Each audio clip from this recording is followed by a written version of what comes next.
जब भी आप यूके के अंदर एंट्री मारते हैं तो सबसे पहले नंबर पे आप एम्प्लॉय बनते हैं, और ये एम्प्लॉय बनना आपकी मजबूरी होता है। उसकी वजह ये होती है क्योंकि आपके पास कोई ऑप्शन नहीं होती है। आप स्टूडेंट आते हैं, 20 घंटे लाओ, 20 घंटे काम करने से ज़्यादा नहीं कर सकते। इसी वजह से आपने जॉब करनी पड़ेगी यार, उसमें सेल्फ एम्प्लॉयमेंट और बिजनेस अलाउ नहीं होता। इसके अलावा कई लोग आते हैं जो स्पाउस वीज़े पे आते हैं, कई लोग तो सीधा वर्क के ऊपर आते हैं। बहुत कम होते हैं जो सीधा वर्क से अपने मुल्क से आते हैं, जो कि स्पेशल कैटेगरी वाले लोग होते हैं। तो इसीलिए जब आप यहाँ पे आते हो तो सबको, आप सारी ऑप्शन में पहले जॉब ही कर रहे होते हैं। किसी को भी बना बनाया बिजनेस नहीं यहाँ मिल रहा होता। बहुत कम लोग हैं जो इंटरप्रेन्योर वीज़ा या ऐसा बिजनेस वीज़े पे आते हैं। It's very very small amount.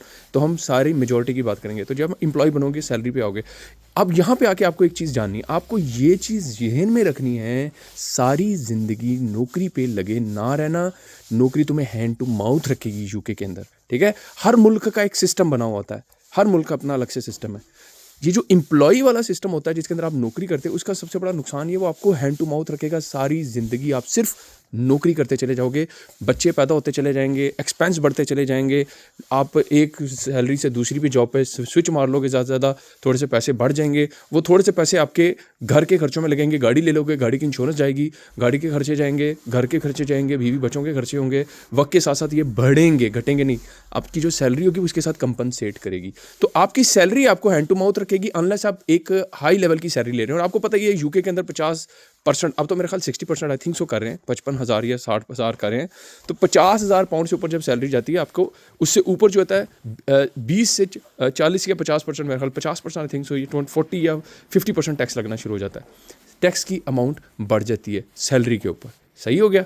तो ये इनकम के ऊपर नहीं कहना चाहिए, क्योंकि आप दूसरी भी इनकम ले रहे होंगे 50 से ऊपर आपकी अगर इनकम आ रही है, तो उसमें आपके पैसे टैक्स बढ़ जाएगा। तो आप ज़्यादा जितनी बड़ा ऊपर चले जाएंगे, आपका उतना टैक्स उसमें बढ़ता चला जाएगा। तो इसीलिए आपको अगर यूके में रह के पैसे कमाने हैं, तो आपको एम्प्लॉय से निकल के जल्द से जल्द सेल्फ एम्प्लॉयड की तरफ आना है।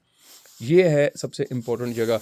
ये आपकी स्टार्टिंग होगी, आप सेल्फ एम्प्लॉयमेंट में आओगे। इसमें क्या होता है, आपने अपनी सेल्फ असेसमेंट जमा करानी होती है।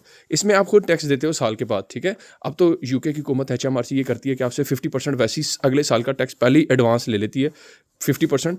ओके, वो कहती है कि इस साल जो तुम्हारा टैक्स बना है, तो हम उसी को एस्टिमेट लेते हुए कहते हैं 50% नेक्स्ट ईयर का भी पहले ही दे दो, 50% बाद में देना। तो अब पहले ऐसा होता था कि हर साल का टैक्स आप एंड में देते थे, लेकिन अब ऐसा नहीं है, 50% वो पहले ही ले लेते हैं। लेकिन 50% भी इतना ज़्यादा नहीं है।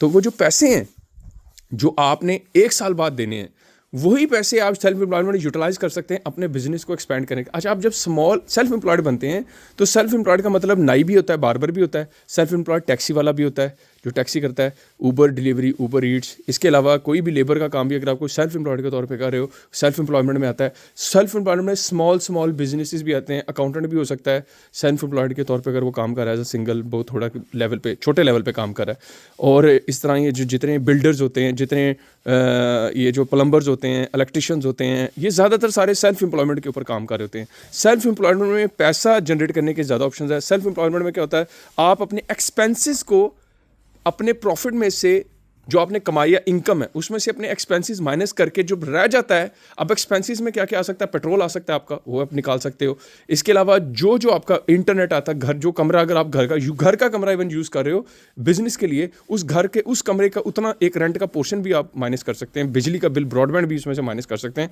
उस हिस्से का, सिर्फ एक कमरे के हिसाब से। ये एक लेजिटिमेट रखा हुआ है HMRC ने कि इतना आप पैसा बीच में से माइनस कर सकते हैं एज अ एक्सपेंस। तो आप वो एक्सपेंस सारा इनकम से निकालेगा, जो बचेगा उस पर आप टैक्स दोगे 20% जितना भी बनता। लेकिन सैलरी वाला क्या करता है, सैलरी वाले का पहले ही टैक्स कट जाता है सारा।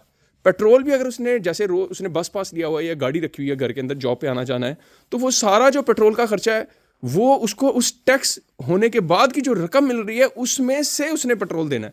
यानी टैक्स चला गया, सैलरी जो रह गई, जिस जो यूं ले लो, वो जो से प्रॉफिट आया आफ्टर टैक्स देने के बाद, उसमें से अब उसने पेट्रोल देना है। और उसी में से पेट्रोल पे भी टैक्स है, आपको पता है, हर चीज़ पे तो टैक्स है। तो लेकिन जो सेल्फ एम्प्लॉयड होता है वो क्या करता है, पहले ये जो पेट्रोल ये सारे खर्चे पहले जो उसकी इनकम आई होती है उसमें से माइनस करता है, और जो रह जाता है उस पर टैक्स देता है। तो इसी वजह से वो ज़्यादा खुशहाल रहता है। इसी वजह से जो एक बार सेल्फ एम्प्लॉयमेंट के नशे में लग जाता है, वो सारी ज़िंदगी नौकरी की तरफ नहीं जाता यूके में। इसीलिए आप ज़्यादातर देखोगे जितने भी यहाँ के नेशनल्स हैं, यहाँ के बॉर्न हैं, वो प्रेफर कर रहे होते हैं हमेशा। आपने देखोगे इन्होंने प्लम्बर बने होते हैं, इलेक्ट्रिशियन बने होते हैं, इस तरह के काम करते हैं जिसमें वो सेल्फ एम्प्लॉयमेंट वाला काम हो। क्योंकि उससे उनके ज़्यादा पैसे बचते हैं और हॉलीडेज़ पे जाते हुए भी आपको इसी तरह के लोग नज़र आते हैं। और इसी तरीके से इसीलिए यूनिवर्सल क्रेडिट वाले हैं या वो लोग इनके हाथ पीछे धोखे पड़े हुए हैं कि कई सेल्फ एम्प्लॉयड ऐसे भी हैं जो छोटे लेवल पे सेल्फ एम्प्लॉयड है, जैसे कई टैक्सी वाले, जैसे बार्बर्स, जैसे इस तरह के छोटे लेवल के जो सेल्फ एम्प्लॉयड है वो अपना टैक्स प्रॉपर जमा नहीं कराते, सारा कैश में काम करते हैं और यूनिवर्सल क्रेडिट भी लेते हैं। ऐसे लोगों को यार मुझे बहुत गुस्सा चढ़ता है, ये लोग गलत हैं, ये बेनिफिट्स को अब्यूज़ करते हैं। ऐसा नहीं करना चाहिए, हमेशा वही बेनिफिट लेनी चाहिए जिसके आप हकदार हैं। मसलन चाइल्ड बेनिफिट या ऐसा बेनिफिट जो आपके वाकई जॉब नहीं है उसके ऊपर लेना, वो बाकी ये जो अब्यूज़र्स हैं ना वो मुझे भी नहीं अच्छे लगते, आई हेट देम। तो इसीलिए आपने इनसे बचना है, खुद भी नहीं ऐसा बनना, ठीक हो गया, क्योंकि ये सिस्टम का ख़राब करते हैं और बाकी लोगों को भी डिस्टर्ब होता है, जो हकदार हैं उन बेचारों का हक मारते हैं। तो सेल्फ एम्प्लॉयमेंट की तरफ अगर आ जाना है तो आपने फिर यही नहीं सिर्फ घुसे रहना, आपका नेक्स्ट स्टेप है कंपनी फॉर्मेशन। कंपनी फॉर्मेशन में क्या होता है, आप कंपनी रजिस्टर्ड करते हैं, अपने बिजनेस को एक्सपेंशन की तरफ लेके जाते हैं, क्योंकि सेल्फ एम्प्लॉयमेंट में सिर्फ एक लेवल तक सेल्फ एम्प्लॉयमेंट आपको फ़ायदा देगी, उसके बाद आपकी सेल्फ एम्प्लॉयमेंट का ज़्यादा उल्टा आपका टैक्स ज़्यादा कटना शुरू हो जाएगा। एक लेवल तक सिर्फ आप जाएंगे, उसके बाद ज़्यादा टैक्स कटेगा, तो उसके लिए आपको कंपनी बनानी है। कंपनी लॉन्ग टर्म में लाइबिलिटी इसमें क्या होता है, कंपनी के ऊपर जाती है, आपको पता कोई भी कभी भी सू कर सकता है। तो अगर आप ऐसे प्रोफेशन में हैं जैसे प्लम्बिंग, इलेक्ट्रिशियन जो भी है, और जिसके अंदर आप किसी के घर का काम कर रहे हैं या किसी ऐसे काम में मुलविस हैं जिसमें अगला बंदा के नुकसान के चांसेस हैं, तो उसमें आप कंपनी फॉर्मेशन की तरफ जाएँ ताकि आप लाइबिलिटी से बचें। तो कंपनी बनाएं, कंपनी लॉन्ग टर्म बिजनेस है, कंपनी में अगर किसी किस्म का मसला है तो कंपनी की तरफ ही कोई जाएगा। और कंपनी में ये होता है जब ज़्यादा अरसा आप गुजार लोगे तो उसकी एक्सपेंशन कर सकते हो, आप यूके में जा सकते हो। पहले अगर आपने सिर्फ एक जगह काम कर रहे हो मैनचेस्टर में, फिर यूके में कर सकते हो, उसके बाद टैक्सेशन में भी बड़ा फ़ायदा दे सकते हो, और कंपनी से आगे ट्रस्ट की तरफ आप जा सकते हो। मतलब काफ़ी ज़्यादा चीज़ें हैं जो कंपनी से, तो आपने इन स्टेप्स को ज़हन में रखना है। एम्प्लॉय के बाद आपने वही एम्प्लॉयमेंट करनी है जो सेल्फ एम्प्लॉयड की तरफ आपको लेके जाने में आसानी हो या बिजनेस की तरफ लेके जाने में आसानी करे। किसी ऐसी एम्प्लॉयमेंट में अगर आप घुस गए हैं, ऐसी जॉब कर रहे हैं, ठीक है, जिसके अंदर आप सेल्फ एम्प्लॉयमेंट या बिजनेस की तरफ नहीं जा सकते, वो जॉब ऐसी है, तो फिर वो आपके लिए ख़तरनाक है। यूके में होगा, आगे जाके आपकी बहुत ज़्यादा टैक्स कटा करेगा। तो मैंने कहा ये थोड़ी सी आपको दे दूँ इन्फॉर्मेशन, ये सारी चीज़ें लीगल हैं जो मैंने आपको बताई है, इसमें कोई ऐसी बात नहीं है। तो लेकिन ये है कि इसमें आपको ध्यान से चलना है और आपने अपना कैरियर पाथ बनाना है यूके में आते ही, ठीक है। इस चीज़ में नहीं घुसना कि मैं इस फील्ड में हूँ तो मैंने यही करना है, ज़रूरी नहीं है। आप कोई और फील्ड में भी जिसमें आपको फ़ायदा हो सकता है, जिसमें आप सेल्फ एम्प्लॉयमेंट में जा सकते हैं, बिजनेस की तरफ जा सकते हैं, उसकी तरफ घुसने की कोशिश करें।